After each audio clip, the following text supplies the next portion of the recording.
Good evening.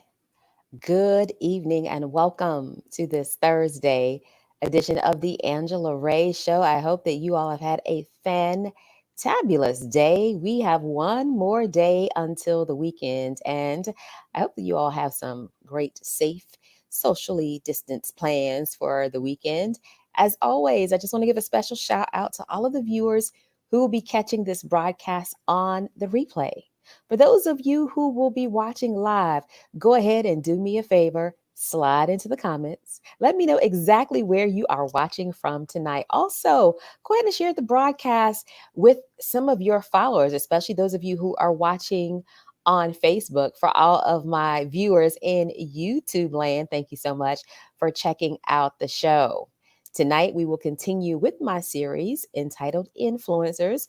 One more after tonight, and then next week, we move on to another series. I hope that you all have been enjoying this series thus far. We have heard from some phenomenal people, and tonight is going to be no different. Again, we're going to start, as always, with our ray of motivation moment in just a few.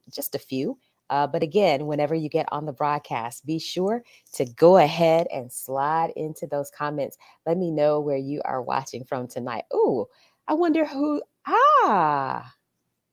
She looks like someone that I know.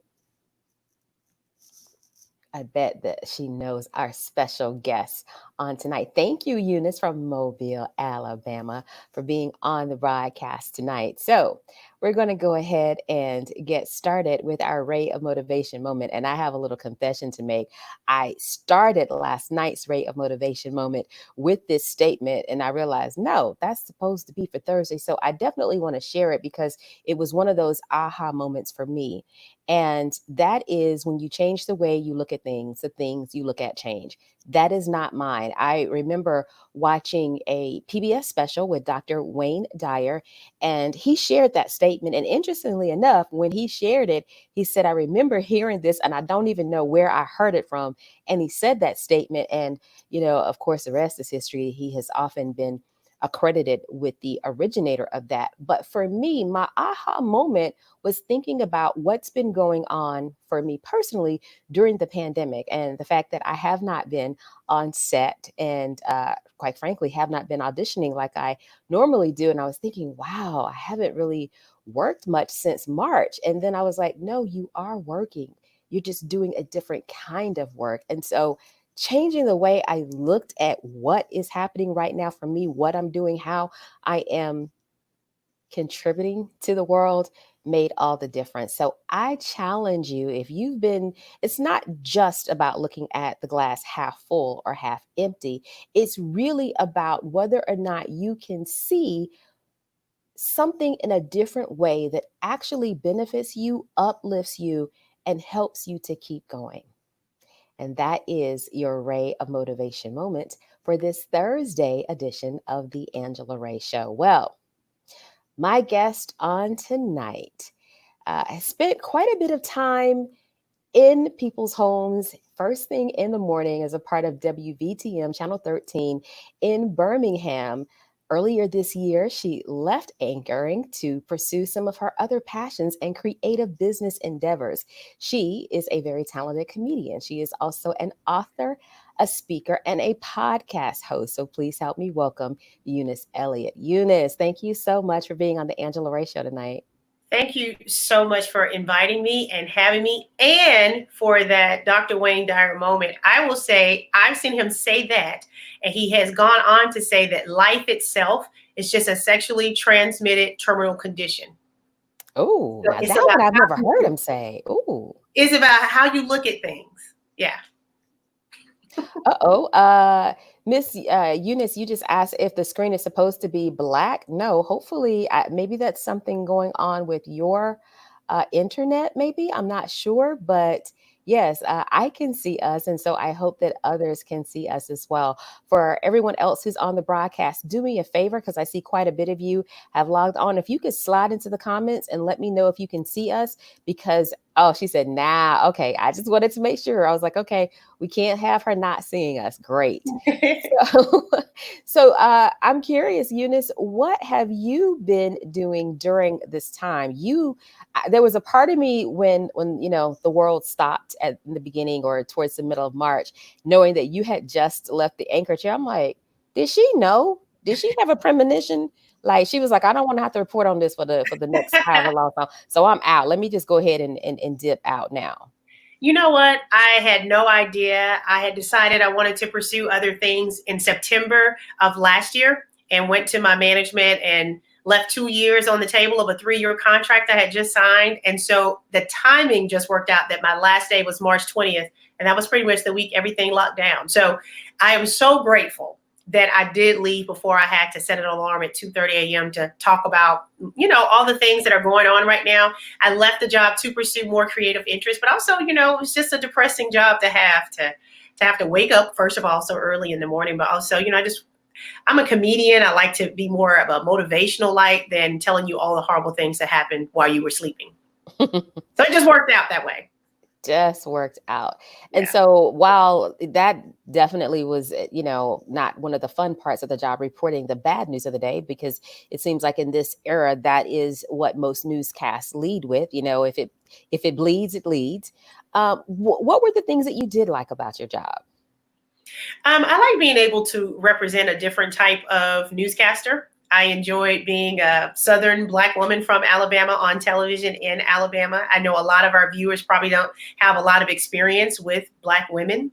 And so I loved not being a representative of an entire race or culture, but I was excited to always be able to represent myself authentically. And I think that always came across on camera. So that was the best part, is getting the positive feedback from people and getting to meet people out in the community. A lot of our older neighbors really loved to see me on the show. My grandma, before she passed away, would always, tell all her friends. And so that was always exciting to see how excited my family would get.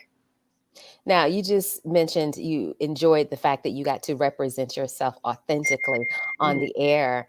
And I know that part of that time of being on the air in the early days, you transitioned from wearing your hair relaxed Mhm. or permanently straightened to wearing it in its natural state. And that caused some conversation. What was that like for you? Because I saw a lot of the comments, people actually calling the television station to Mhm. talk about your hair. Yeah, my hair as it grows out of my actual scalp. Like if you plucked one of my hairs, it would have only my DNA in it. But a lot of people had comments on it. I had a relaxer for 30 years. I was one of those young girls who had the, relaxer instead of the pressing comb because I had so much hair. And I never thought of it as like a big movement or a political statement or anything. It was just once I was on television every day, my hair was becoming more damaged styling it. And I had never been someone that wore weaves or wigs. So I wasn't doing any kind of protective styling to my relaxed hair. I was just wearing my hair. So I just decided I wanted to just give my hair a break. I cut it all off and started wearing wigs. And when I decided to take the wig off and just let my natural hair breathe on television, I didn't talk to management about it. I didn't ask permission. I just went on TV that way. And it was interesting because it was one of those things where, looking back at when I first debuted my natural, I probably wasn't ready. If you have natural hair, it's a whole new relationship. You got to know each Hmm. other. You got to figure out what time of day to be having conversations. And so looking back, I probably should have waited maybe about 4, 5 more months, possibly. But that was part of the joy. Sometimes I would have really great hair days. Some days it would be like, okay, this didn't work out. But the fact that people saw that it was my hair was something that gave a lot of people courage to say, I can wear my hair. She can wear her hair on TV. I can just start wearing my own hair. So that was one of the bright spots. It wasn't a call for anybody else to go natural because it is a very personal journey. But I couldn't imagine that I would ever straighten my hair again. Sometimes I would straighten it, and I would get more comments when I would straighten it, because then people would call in and say, "Oh, I like the straight hair so much better. Oh, the straight hair looks so much more professional." And I just like being versatile. But once I would get a lot of compliments on my straight hair, I would go curly the next day because that ain't got nothing to do with you like that. Yeah. But it's still a journey. I'm still figuring it out because now that I'm not on television, I had never, been natural before. So now I'm getting a chance to play with it a lot more and say, okay, can I do this? Can I do that? So it's still an ongoing journey and relationship with my own hair. And I am enjoying it, not having to, do it for a crowd.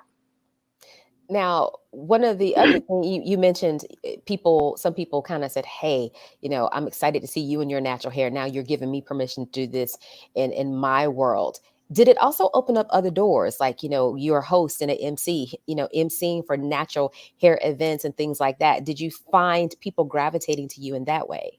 Oh, definitely, definitely. And again, like I said, I didn't have like any stake in the game. I don't do tutorials. I don't have a product line. And so a lot of times, people say, oh, you got to show us how you did that. And I know that's how a lot of the influencers on YouTube just start showing how they do it. I don't think that's my calling. But it did put me in a world of other naturalistas and people who really have invested their time and have built fortunes by just embracing their hair and figuring out what works in the mornings and what works in the evenings and what to sleep in and what products to stay away from. So I've learned a lot from watching other people, but it is definitely a community of natural hair people. I always say that the equivalent for a woman with natural hair is like a guy with a really good beard, because it took a lot of patience and it took all the scraggly times and the patches. And, by the time you get your head trained or your hair trains you, it's a celebration. So when a natural sister sees another natural sister having a good hair day, it's like, I see you. That one worked out today. And we don't know about tomorrow, but today you did that. So what has life been like not having to wake up at 2:30 in the morning and, being able to not have for lack of a better term, a censor? Because even though, your social media is your own, when you are working for some media outlet like a television station, you do have to watch what you say. So what has that transition been like for you? You know what? I'm still transitioning. I'm still figuring it out. I love not waking up in the morning. I have never been a morning person. And especially as a stand-up comedian, I was more trained to be up at night. And so having to learn how to wake up at 2:30 in the morning and be bright and sunshiny was always a struggle. So I'm excited not to do that. The transition into owning my own name and likeness is still new because I still have to decide what it is I do want to do and don't want to do. And I don't say yes to a lot. And the other part is I'm figuring myself out. And so as you grow up and start figuring yourself out and figuring out all the parts of you, you have to decide what parts are for other people to consume. And so I'm still figuring that part out too. I turned 45 this year. And I've never been 45 before. And it's a new journey for me, right? And so some of it I can share and be like, okay, this is what I'm doing in the world right now. And some of it is just for me to go through. So I think the transition from television to my actual life, and then you throw in a pandemic, it's been interesting for me to learn, but it's different every day. I can imagine. And so you released a book during the pandemic. I've released two books now. Okay, two. Yeah. So you're not having traditional book signings. How has that gone? I had never written a book before. That was part of why I left my job, was to be able to publish and release my books. And then the pandemic came. So like you said, no book signings. So what I've done is taken them to my website, and I offer autographed copies on my website. You can also buy them on Amazon. But it's still been interesting because the first book is a children's book, and I got so much support from so many people. A lot of people I know don't even have kids, and I'm autographing books to these adults, and so that really meant a lot since it was meant for young people. And the second book is an adult book, and I think that book is called 10 Things Your Mama Never Told You But Mine Did, Unconventional Wisdom to Navigate a World That Cares Nothing About You or Your Feelings. Ooh. And it's just so many times people get stuck or discouraged because their feelings got hurt. And my mom taught me from a very early age that you are special. There's no one like you in the world, and no one cares. You're still going to have to work hard and be creative and smart and kind. And I just wanted to pass that message along. So releasing 2 books during a pandemic, for me, actually seems normal because I've never released a book before in my life. So that's the only way I know how to put a book out, is during a pandemic.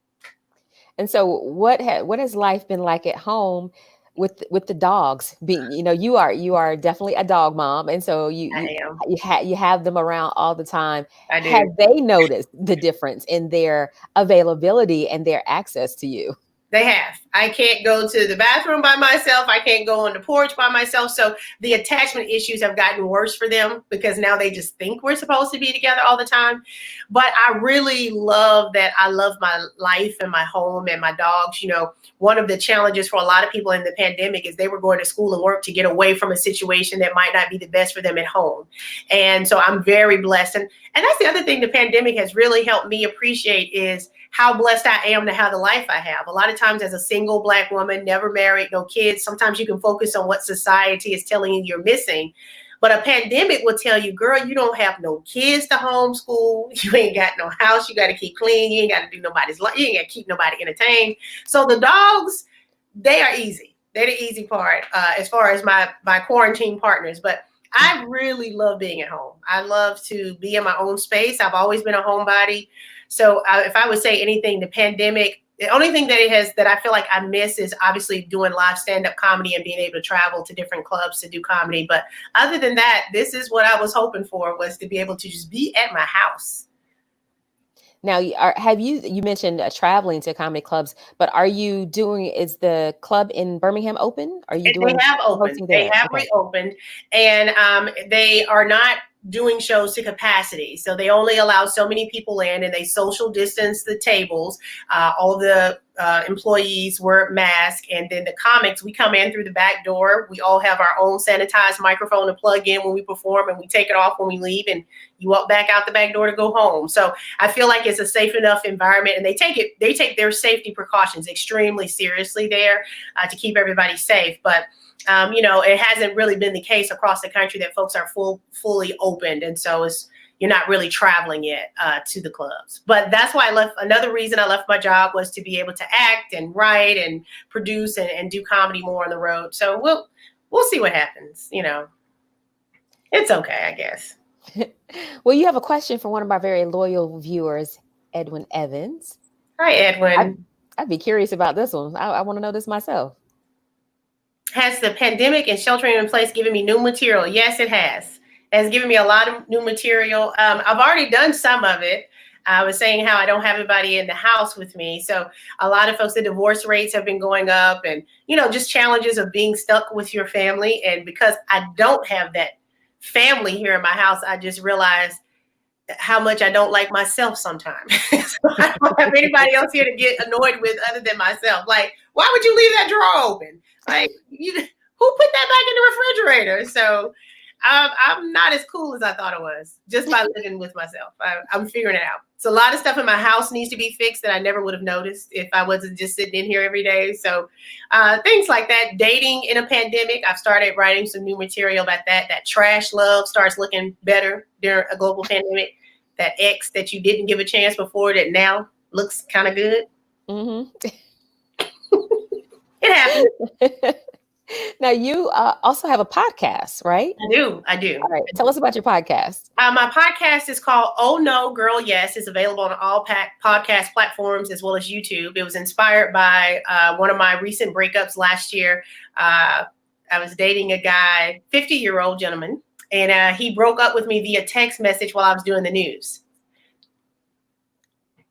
Oh. Next question. No, but I'm like, what? What kind of reaction is non-challenge? You ain't been trained, nothing. What? 50 years old. But and so the reaction people have is, oh no, he didn't, girl. Yes, he did. And so I wrote this long email to him because I'm a communicator. It was like kind of like an exit interview email. And after writing it, I had no interest in sending it to him. I read it to one of my good girlfriends, and she said, girl, I don't know if this needs to be a book, op-ed, a column, but it turned into the podcast. So she's now my podcast partner. We're on season 2. And it's been really great because she's a single Black woman, never married, no kids, as I am. I'm 10 years older than her. But our listeners range, from married couples to single men, married men, because it's one of those things where we've been told by married couples that they're able to have conversations they may not have naturally had based on our topics. So one example is we had a show about when you say you need space, what does that mean? And that means something different for everyone. Well, couples were able to have a conversation about needing space without anyone being defensive that they were being asked for space. Like, what do you mean you need space? We together, So it's been really cool. And it's always therapeutic to be able to talk through things and get people's feedback, like how you have these great viewers and comments to kind of, marinate on some things differently. So, yeah, I started that. Our launch date was February 14th, Valentine's Day of 2019. What a time to launch. What a time to launch. But it's been very empowering, because a lot of people have dated and it has not worked out to however worked out means for everybody. It's different for everyone, but it's still power in being able to laugh about it. We do animated reenactments of breakups. It gives you power. So it's not like you just retreat and hide and cry and feel like you're the only one that is not working out for. It's a bunch of us out here. Let's just share our stories and empower each other and live a good life until somebody gets some good sense and tie you down. Makes sense. So you're also an MC and a host. Now I know you host you're the host for a lot of comedy shows, but aside from comedy, what's your ideal event to host? Oh, that is such a great question that no one has ever asked me. Oh, well, thank you for asking great questions. Love to be a game show host. That would be like my dream job. I would get a chance to obviously keep the show moving, keep people informed, engaged, entertained, interact with the audience. I'm really good with impromptu responses. And I think that that'd be a lot of fun to host a game show. Not one in particular. I actually have written a game show. I think that's the one I want to host, is the one that I wrote and executive produce and get a big development deal and a bunch of that one. That's the one. That's the one you want to do. Okay.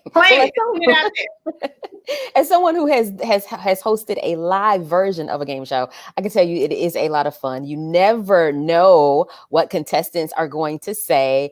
And because you are the host and because you are supposed to keep it light, you can say stuff to people's face and it doesn't hurt their feelings. Like in any other environment, it would hurt their feelings. But you can say, did you really just, So. Right. Like, is you stupid?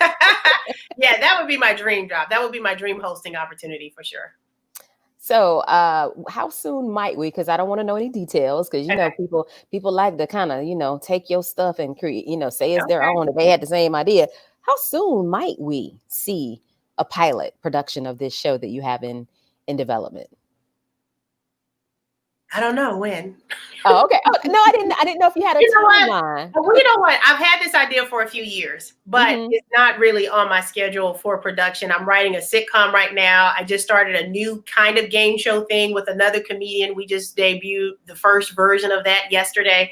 So I think it will end up coming down the pipeline of one of my many projects that hopefully I'll get to do. But when you do see it, everybody that's watching this will say, I remember when she said that.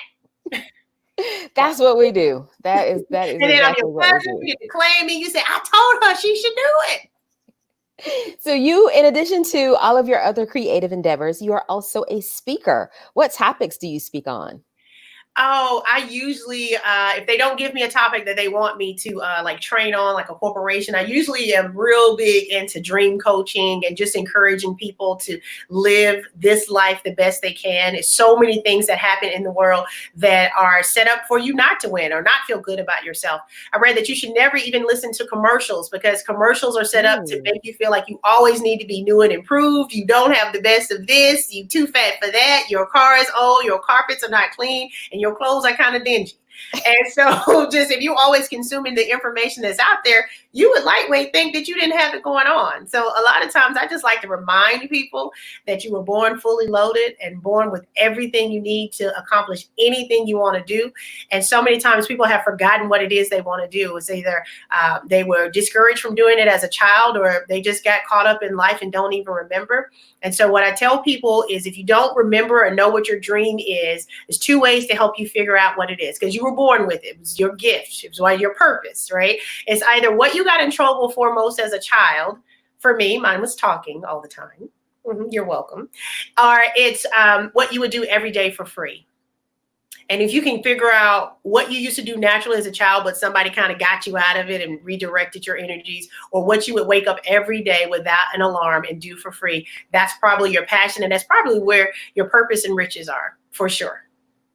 I started laughing because literally I don't remember which guest this week, but I just had that conversation about how when I was in elementary school, I would get like all excellence and very satisfactory. And when it came to behavior, it was very talkative in class, Yep. has been moved several times, but continues to talk. We've talked to her about it. And look at you. And look at you now.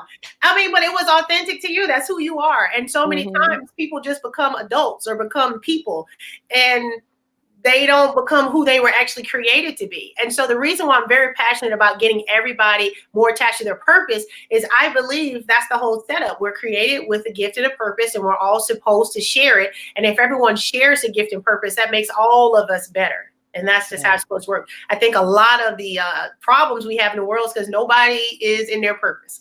They're at their job, they're at their house, and they on the internet typing, but they are not in their purpose. So I try to that's usually what I'm talking about if I'm allowed to select my own topics. Edwin has another question for you. Okay, double E. Celebrities and famous people are getting in trouble with their opinions on certain issues. As a media personality and comedian, do you think people in the public eye should express themselves freely? Another wonderful question. So I just recently started expressing myself more freely. I do an American history series every Monday morning at 8 a.m. on my Facebook Live, and then I upload them to my YouTube channel. And I say a lot of things that I would not have been able to say as a media personality, not because they're derogatory or negative, but they are somewhat inflammatory just because there are some people that could get offended. My goal is never to offend anyone because I think people stop listening when they feel offended. It's really to educate and empower people. So I think when media personalities or celebrities express their opinions, they have to remember they have a broad range of people that might support them.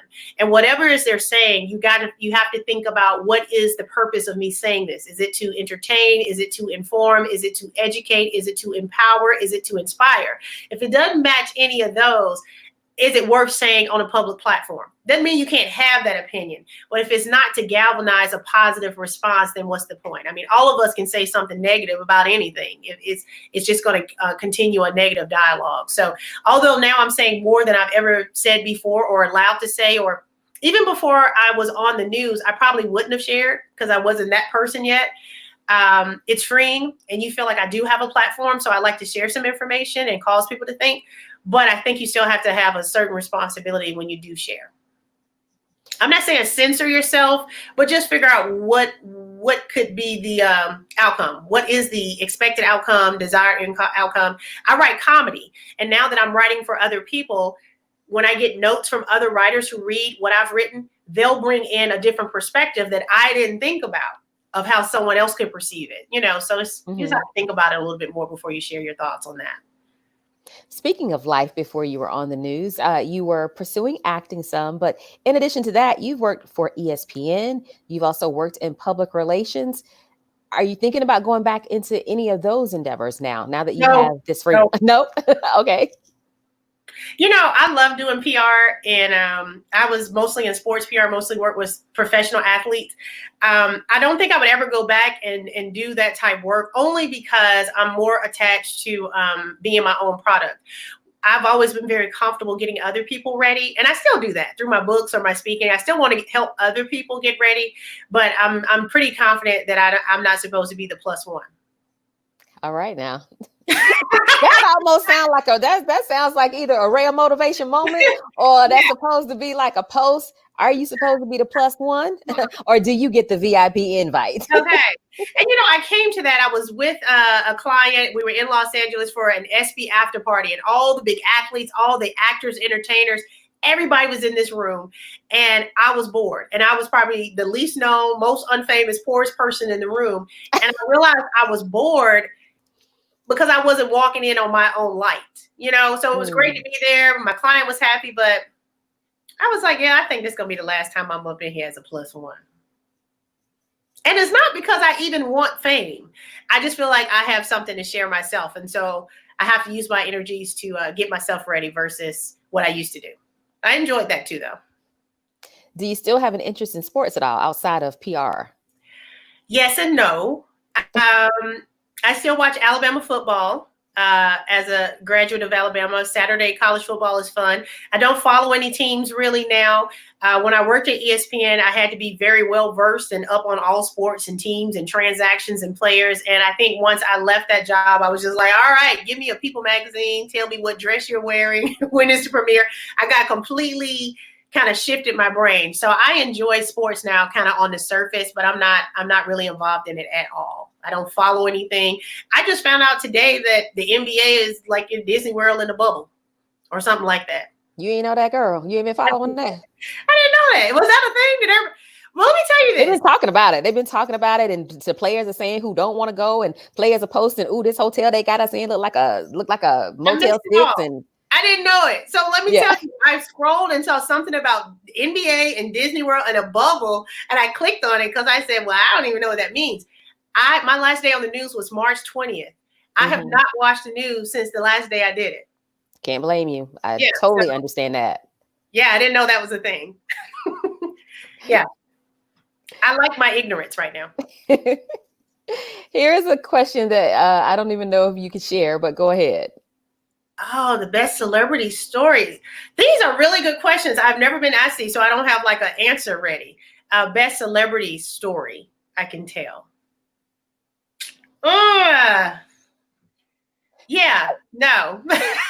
Okay, you know what? I'm gonna give you an example. This wasn't my question. This was for you. Okay. But I had a Honda Accord, and for people who really know me, know that I drove that Honda Accord till it would not drive anymore. I literally was on my way to MC an event, and it just finally died. It had 542,000 miles on it. But I digress. So when my car was about to trip 200,000, which to me was a big deal, it was just happenstance that actor Glenn Turman was in the car with me. We were both working on a project that was being considered for the National Black Theater Festival. And so I've been kind of watching the car all week. You know, I knew it was going to happen any day. And he and I were driving like from a mall back to where he was staying. And all of a sudden I was like, guess what? My car is about to trip 200,000 miles. So to me, that's a great... Cool. Yeah, that was a pretty cool moment because he was looking at me when I said, guess what? And he was looking like, okay, what is this little girl about to tell me? And I was like, my car is about to trip 200,000 miles. He's like, oh, okay. But yeah. And we've been hanging out all week, you know, because we actually were playing opposite each other. But yeah, so we had a good rapport by that point. But yeah, that was okay, that's a great story. And you know what? Okay, so my celebrity story, I'm going to tell about my Honda Accord. Okay. Where you tell us, like, okay, I have a celebrity story about my Honda Accord. So I also had a Honda Accord when I was working for the Tennessee Titans in Nashville. And I was the low man on the totem pole in the PR department in 1999. And Marcus Allen, Hall of Famer Marcus Allen was going to come. He was working for CBS. He was coming to interview like Eddie George or somebody the next day. And my boss was really excited about Marcus Allen. And because I'm the low man on the totem pole, I was not going to have any interaction with Marcus Allen whatsoever. You know, I'm in the back, you know. So the morning that Marcus Allen was supposed to come to work, I would always come in early and get all the newspaper clippings ready for the department. And the front desk receptionist called in our department, and nobody was there with me. And she said, Marcus Allen is here. And I'm like, no, nobody's here to get him, you know. And so she said, well, he's here. So I go out there. I'm calling my boss. He's not answering. I go get Marcus Allen. I'm like, I think you're really early. He's like, yeah, I am. But I just told him to go ahead and drop me off. So now I'm standing with Marcus Allen like, okay, so not sure what I'm supposed to do with you. And he asked me, was there anywhere nearby for food? Like, could he walk somewhere? And I was like, it's not really a walking distance, but there's a McDonald's down the street. And he says, okay, can you take me to McDonald's? In my Honda Accord that I'm sure was not meant for Marcus Allen to be in that day. So we get in the car, we go through the drive-through. He's looking at the menu like he ain't never been to McDonald's.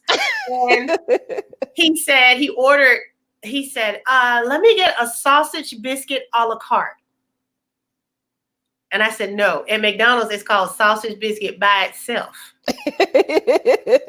That's funny. It's not called a la carte. So we make it through the drive-through, take him back to the station, to the facility, still can't get my boss on the phone. So then he asked me, is there anywhere for him to play golf? I only know this golf course I drive by. I know nothing about golf. So I drop him off at this golf course. My boss finally comes and says, where's Marcus Allen? I was like, he wanted to go golfing. I dropped him off at that course. And my boss says, you took him to the municipal golf course? I'm like, I don't know, I guess. and he had a great time, met a bunch of great people, and ended up being late for his interview. Oh, yeah, because golf is what, a 4-hour game? Yeah. Yeah, but I wouldn't have thought of that if you hadn't said Honda Accord. So there you go. That's one of my best celebrity stories. That is a great story. Mm-hmm. And it seems like a lot of our viewers tonight have some experience with listen, them Hondas, Honda Accords. Yes. Let me tell you, like literally, once my car hit 400,000, people was like, "You need the right Honda." I'm like, "It's a Honda. I'm not unique." I know someone who 400,000. Mine reached 542. Yes. Are you serious? 542. Wow. They're good cars. Yeah, no, they need to be giving you a brand new Honda for free. Yeah. That's what everyone was telling me. I was like, y'all, I know there was a guy, because I did the research. It was a guy named Million Mile Joe. He had a 92 Accord, just like mine.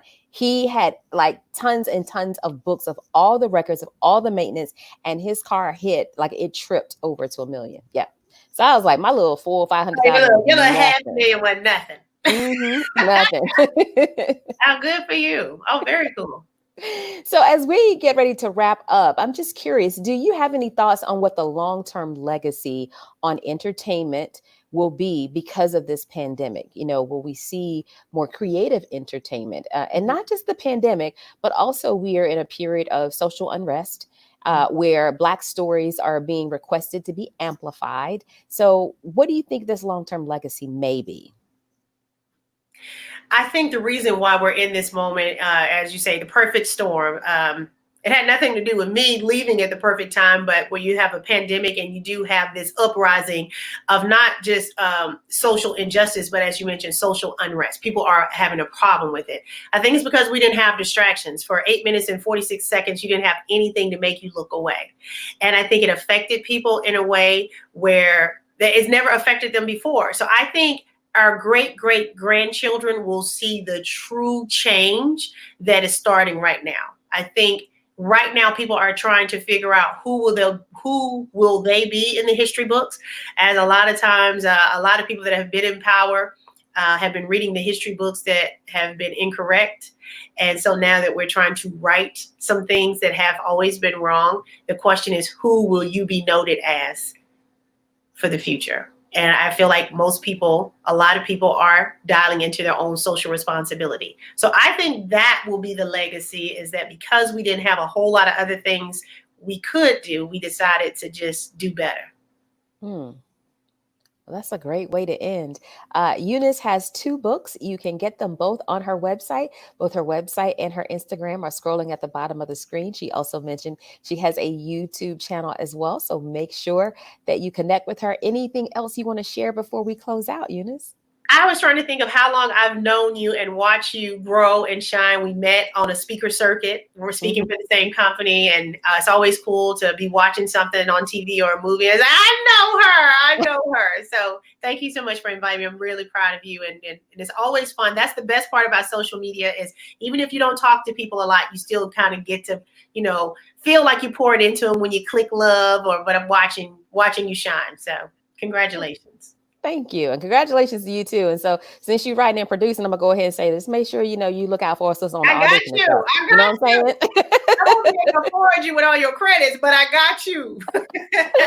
Well, thank you again. I appreciate it, and have a great evening. You too. Thank y'all. All right. Bye. Bye.